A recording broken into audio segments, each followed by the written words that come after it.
Hey there, friends. Happy Sunday to you. I hope that you guys are experiencing a beautiful Sunday. It was supposed to rain here all week. We did get buckets of rain last night, but it is so pretty right this minute. I've just had Mia out for a stroll, and I'm turning her into a jogger, y'all. I mean, she's able to kind of keep up now. Of course, when we hit the house and I open the door, she's like, that's it. And she can't even make it to the water bowl. So I have to bring her water bowl to her. Oh gosh, but I hope whatever you guys are doing today, it is a happy day for you. My friend Sarah posted last week on Facebook that her auntie had passed away, and I was very sad to hear that. But she said, hey, we are cleaning out auntie's house, and can you come over and get some fabric? And I was like, yeah, I sure can. So I drove over in my trusty Betsy Blue Jeep and got some wonderful things, and I just wanted to kind of show you just a smattering of my very, very favorite picks from Sarah's very generous auntie, who was an amazing craftswoman. There were just boxes and boxes and boxes and boxes and boxes of fabric. Not boxes. She had those plastic containers with the really nice lids, you know, the really nice plastic containers. Her auntie was 80 and loved to craft, obviously. But here's the thing, and Sarah acknowledged this as well. Her auntie had a really hard time starting and finishing a project. So in those boxes were very revealing because they had tons of projects, you know, dresses that were like pinned up or jackets that were pinned up, but never got finished. So, and it kind of started making me think about my own projects, and, you know, if something happened and somebody came in my house, would they find, you know, in my little craft room, would they find unfinished projects? So I'm journaling right now about unfinished business, and I just, I said I would just pass that along to you guys because there's something very fulfilling about taking something from start to the finish, which I started and finished 2 journals in the past couple days, which I'm really happy about, and I'll show those to you guys as well. I got this awesome So Smart rust-proof needle book, which I am crazy about. Look at that, y'all. Look at that. Is that not just beautiful? There's only one needle that is missing from right here. Finest quality Crown Horse. Oh, I just love it. I just thought that was just a really super, super cool piece. I also, among her auntie's goods, found this swatch piece where auntie had started a yarn project. And this is actually Persian yarn. Sarah's grandma was a world traveler, and that's why she brought back textiles from her world travels. But I thought this was absolutely exquisite as well. The paper is very yellowed. I just thought it was just really, really gorgeous. And you can see how she stapled the samples of the yarn onto the back of the paper. These are just a few textile samples that I brought home from Sarah's auntie's house. I love elephants, and this is like a batting material. I think it will make awesome journals. Not even to put it on any board. It's that thick, you guys, so I don't know exactly what I'm going to do with that. This is another piece of upholstery material. When I got to Sarah's auntie's house, there were 2 ladies there who refinished furniture. So they were able to glean a lot of upholstery material from this beautiful stash, and I was really happy for them, because that is like, they are recycle artists, and I was so happy for them. Generally, I don't use upholstery material, but I think I can use this again, you know, for journal making. I think that it'll work out really well. The knots are just crazy beautiful on this. I was pulling that, but it's like, it's a knot. This is just a really incredible piece. Also, there were fabrics from, I definitely think this is 60s, and this is 60s as well. So thank you, Sarah's auntie, for blessing us with some things to create with, and for blessing us with your handwriting, and for blessing us by reminding us to finish what we started. I think that's a really good lesson, you guys. I have 2 new style journals to go in the shop today. So we'll go through these. These are different from anything I've done before. I hope that you guys will enjoy them. This is called A Perfect Day. The cover of this book is an actual photograph on cardboard. This comes from an early 1900s ephemera collection. I did a little research, and this, let me tell you about my fingernails, y'all. I've been out picking blackberries so I can do blackberry dyed papers. Okay, so that's why my fingernails look like this. I am really sorry, but that's what's going on. What was I telling you? Oh, this photo. This is called hand colored.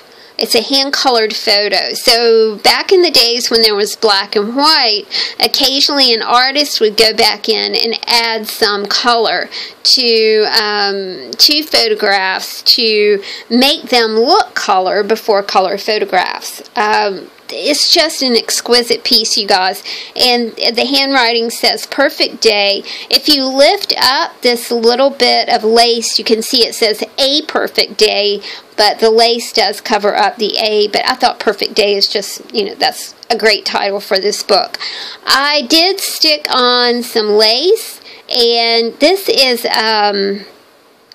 this is a vinyl kind of lace.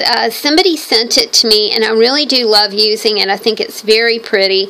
I stuck on a Prima flower and some of these stick-on pearls, which I thought looked really good. I did not do that on the back because we do want this book to lay flat. This is what the spine looked like. This is a totally handmade book. This is not a book that is made from a box. I created the spine. I covered the spine with fabric. I bumped out the book with some Tyvek. So you've got a very unique original piece here, you guys. I finished it off with some glass beads, some Czechoslovakian beads, metal beads as well. It has an eyelet closure and some vintage lace, so it just ties closed. So let me take you through this. It says 149 on the back of this photo. I don't know what that means. This photo has nothing on it, you guys. It doesn't have any sort of sealant or anything on it. Again, it was from a 1900s collection. My collection of ephemera starts at $17.99 and goes up through like 1964, 1965. So I feel very, very fortunate to have such a lovely ephemera collection. So let's take a look. This is from a book called All About Birds, and it was from 1969. This is just an envelope with some pretty papers stuck in here. I did some tea dyeing and coffee dyeing, so you'll see those papers as well. Moved all pockets to the inside of our books. This is a skinny book for you guys. So you still have lots of papers to play with, but here's the big difference in these books and the books that I've done before. They're writing space. there is a ton of writing space. You'll find lots of white or off-white or cream-colored writing spaces in these books, as well as small prompts. This one says, "Be here now." I've really wanted to make something that people can write in for quite some time, and this is how to do it. Like I said, I created the book, so it's not a box book. So you're getting a totally, completely handmade journal. This is a vintage birthday card signed Doris S. I love that. I love the silhouette of the young lady playing piano. I think that's really beautiful. We have some coffee-dyed paper, tea-dyed paper, the 3 of spades and the 4 of spades. Yes, I got that right, because Leanne has the ace of spades on her, as a tattoo on her left wrist. And that is going to be the way that I can remember what a spade is, you guys. Yay! This pocket has lots of stuff for you to play with in here. I'll show you. It's just a pocket full of stuff to have fun with. This is one of my teeny tiny fairy books for you. I love using envelopes. I love using these craft envelopes in journals. They're just like the perfect little receptacle for a little bag of goodies. A skinny book here for you, a mini book here as well. More things to play with. What makes a bird a bird? Wings. That's what makes a bird a bird. So you can see that these books are very different from the ones that I've done before. Lots and lots and lots of writing space. 1948 Metropolitan Life cookbook with a super vintage old recipe that I absolutely adore. This says, "Enjoy the journey," and it's a teardrop trailer, you guys. I would love to have a teardrop trailer. I think they're so super cool. Hallmark, and a vintage Hallmark playing card. Birthday greetings for the girl I married. HSN is Henry Nielsen. So you've got vintage cards to play with, or to send, or to make your own. Do whatever you want to with them. Another pocket full of fun for you. The book does lay fairly flat, so that will encourage you to write.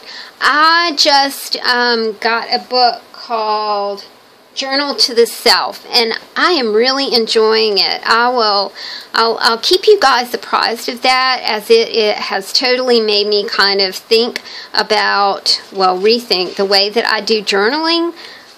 I mean, like, it's really made me, it's very enlightening, you guys. This is a page from one of those Reader's Digest condensed books. This is about Anne Morrow Lindbergh, who was Charles Lindbergh's wife. I did not know that she was a famous artist. A famous author. This is from the 1983, it's an encyclopedia, educational encyclopedia. Another pocket with a little mini book right here for you, With Love, Sweetheart, on your birthday. This still has some of the glitter on it. Once a king, always a king. I love this because it has a note in it that says, "Haven't the nerve to sign this card, but happy birthday anyway," and has some initials down here, which is funny. The birthday card to Sweetheart is signed Kath, 1943. We've got a pocket full of ephemera things for you to play with right here. Some more coffee-dyed and tea-dyed papers. Vintage, beautiful, beautiful vintage text as well for you guys to be inspired by. And I think that that is what these books are all about. You can look through here, you can get inspired to write, you can use word prompts, you can do all kinds of things with with these books, because there is so much potential for you to write or draw. Now, you'll have to determine if you're going to draw or watercolor what's going to work. I don't use these, I don't have them to use, the Tomoe River papers and watercolor papers and things like that. It's not something I use in my journals. If you are looking for something like that, visit Creatively Free to Be Me. Leanne makes awesome like art journals that are specifically for watercolors and that sort of thing. The next journal is Annie Marshall. This is Annie Marshall, friends. Annie Marshall signed this photo right here. She also signed it on the inside, right here. Annie Marshall. This again is from my 1800s ephemera collection. I do not know how old this is, friends.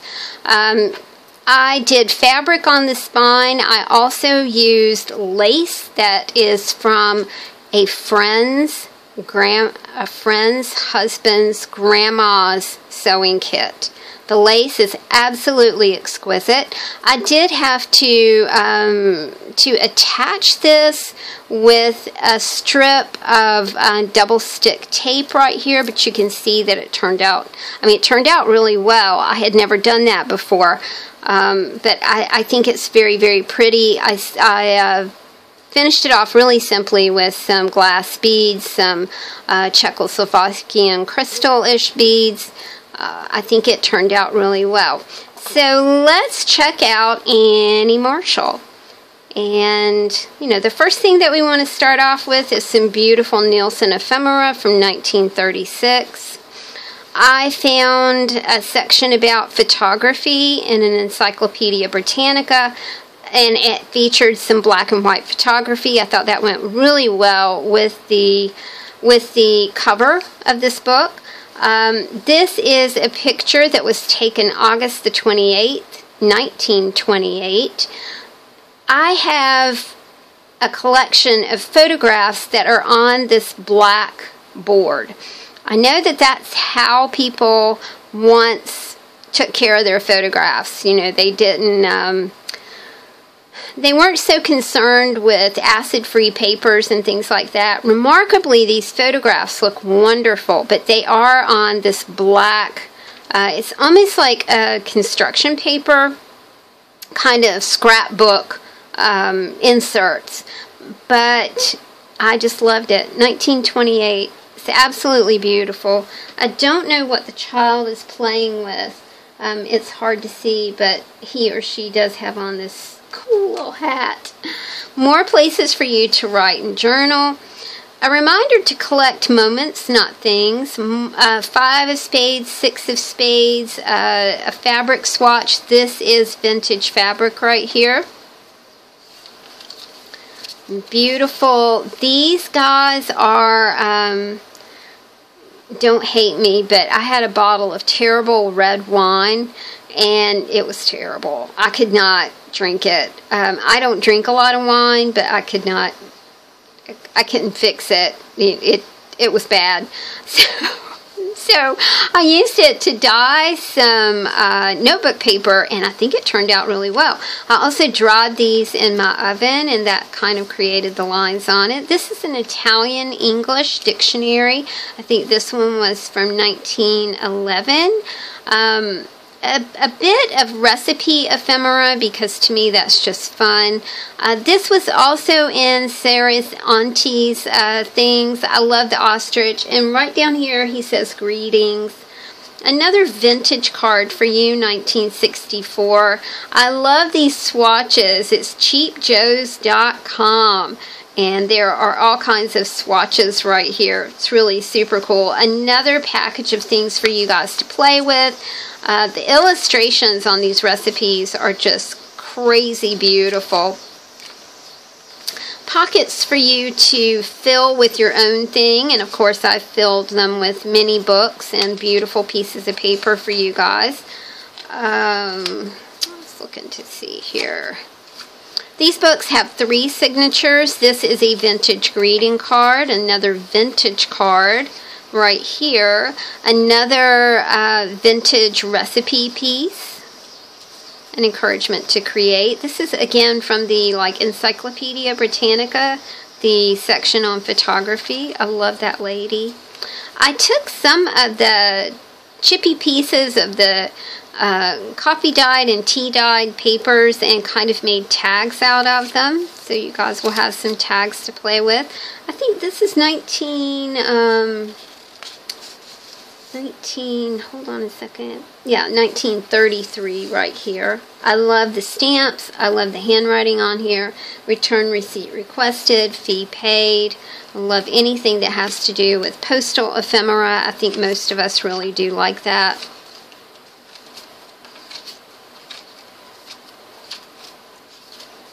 Lots of white spaces, my friends. Lots of places to record your thoughts, record your dreams, record your hopes or ambitions or how you feel about things. I made a rhyme. I'm Dr. Seuss. This is another photograph from the 1927 collection. It says "Never Stop Dreaming" on the back. A little bit of bling for you guys right here. This is the first photograph that was ever, this is a dog or a type, and explains about I'm not pronouncing that correctly, but the 10 types. More things for you guys to play with right here. Papers, places to write, tags to make. Create, my friends. These two journals are going in the shop a little bit later on today. Like I said, it's Sunday, so I should get this video edited and get these in my shop today. I hope that you guys really like them. They are a lot of fun it's really fun to birth a book from start to finish, not rely on a box or anything like that. It's fun to make your own books. I hope you guys enjoy them as much as I enjoy making them for you. Take care, friends. Talk to you soon.